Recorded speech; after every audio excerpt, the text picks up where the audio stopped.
June 8వ తేదీన కేంద్ర రాష్ట్ర ప్రభుత్వాలపై ఛార్జ్ షీట్ పెడుతున్నట్టు చెప్పారు ఏపీసీసీ చీఫ్ రఘువీరారెడ్డి. పార్టీని బలోపేతం చేసే దిశగా ముందుకు సాగుతున్నామన్నారు. కాంగ్రెస్లో సీఎం అభ్యర్థులు చాలా మందే ఉన్నారన్నారు. సీఎం అభ్యర్థి రేస్లో లేనంటున్న రఘువీరాతో మా ప్రతినిధి అశోక్ ఫేస్ టు ఫేస్.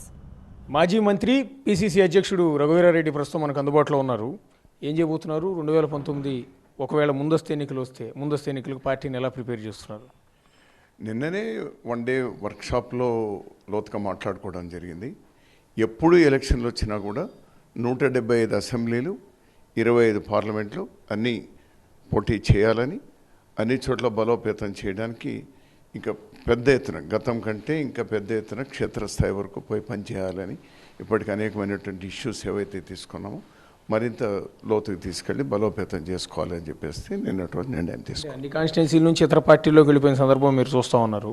ఈ నేపథ్యంలో మళ్ళీ గ్రౌండ్ లెవెల్లో పార్టీని మళ్ళీ లేపాలి అంటే చాలా కష్టపడాల్సి వస్తుంది. ఆ రకమైన కసరత్తు ఏ విధంగా చేస్తున్నారు? ఒకటి, టీడీపీ బీజేపీ ఈ రాష్ట్రాన్ని వంచినటువంటి వేళ జగన్ పార్టీ కూడా మొత్తంగా విపక్షంగా ఫెయిల్ అయినటువంటి వేళ ఆ రెండు పార్టీలు కేవలం ఒక్కొక్క వ్యక్తిని మోసేటువంటి పార్టీలుగా ఉన్నాయి.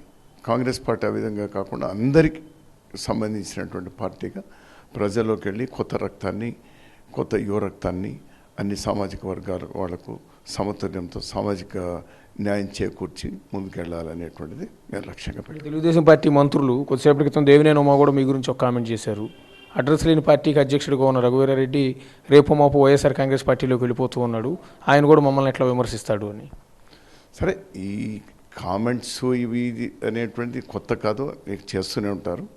నేను కాంగ్రెస్ వాడిని, నేను కాంగ్రెస్ అధ్యక్షుడైనా కాంగ్రెస్ కార్యకర్త అయినా కూడా కాంగ్రెస్ అభివృద్ధి కోసం పనిచేసేటువంటి వాడిని. నేను ఒక్కనే కాదు, రాష్ట్రంలో చాలామంది మోసం చేసిపోయినా కూడా నా మీద ఎవరైతే కామెంట్ చేస్తున్నారో వాళ్ళు మంత్రులు అయినారంటే ఇక్కడ ఉన్నటువంటి వాళ్ళు తీసుకుని పోయి అయినారు, వాళ్ళ సొంత బలంతో ఏమైనటువంటి వాళ్ళు కాదు. ఏదేమైనా కూడా ఈరోజు నా మీద కామెంట్ చేసినటువంటి మంత్రి కూడా ఆలోచన చేసుకోవాలి. వాళ్ళ ముఖ్యమంత్రి కూడా కాంగ్రెస్ నుంచి వచ్చినటువంటి వాడునే గుర్తెరిగితే మేలుగా ఉంటుంది. ఈ విమర్శల గురించి పెద్ద పట్టించుకోవాల్సినటువంటి అవసరం లేదు, కానీ ఈరోజు అందరూ సమిష్టిగా పనిచేయాలి అనేటువంటి నిర్ణయం తీసుకుని మేము పనిచేస్తాం. జరిగిన వర్క్షాపులో కాంగ్రెస్ నేతలంతా కూడా ఏకగ్రీవంగా ఒక నిర్ణయానికి వచ్చారు, వచ్చే ఎన్నికల్లో కాంగ్రెస్ ముఖ్యమంత్రి అభ్యర్థి రఘువీరారెడ్డి అని. దాని మీద మీ స్పందన? నో, అది ఒక డిస్కషన్లో వచ్చింది. అక్కడ వచ్చినటువంటి డిస్కషన్ ఏమంటే తెలుగుదేశం, చంద్రబాబు, జగన్ పార్టీ, జగన్ను అది తప్పితే వేరే లేరు.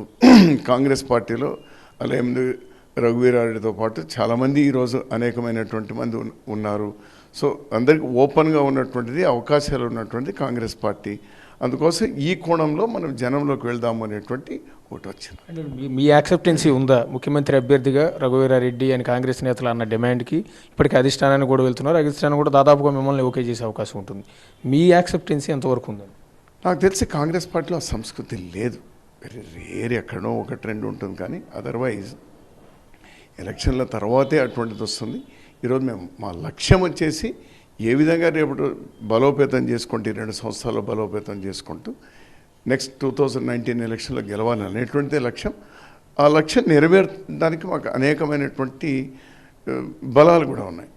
అవతల బలహీనతలు వైఫల్యం చెందిన వేళ ప్రత్యేక హోదా ఫర్ ఎగ్జాంపుల్, చట్టంలో ఉన్నటువంటి అంశాల అమలు, టీడీపీ బీజేపీ మోసం చేశాయి.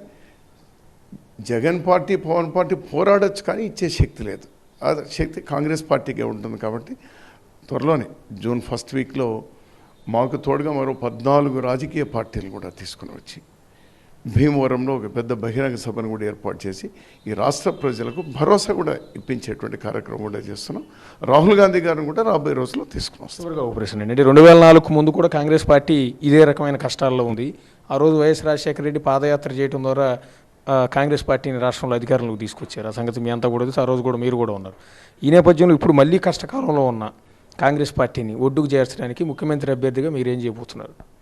నేను ముఖ్యమంత్రి అభ్యర్థిని చెప్పలేదు. నేను చెప్పిన నిన్నటి జరిగినటువంటి దానిలో చాలామంది సమర్థులు ఉన్నారు.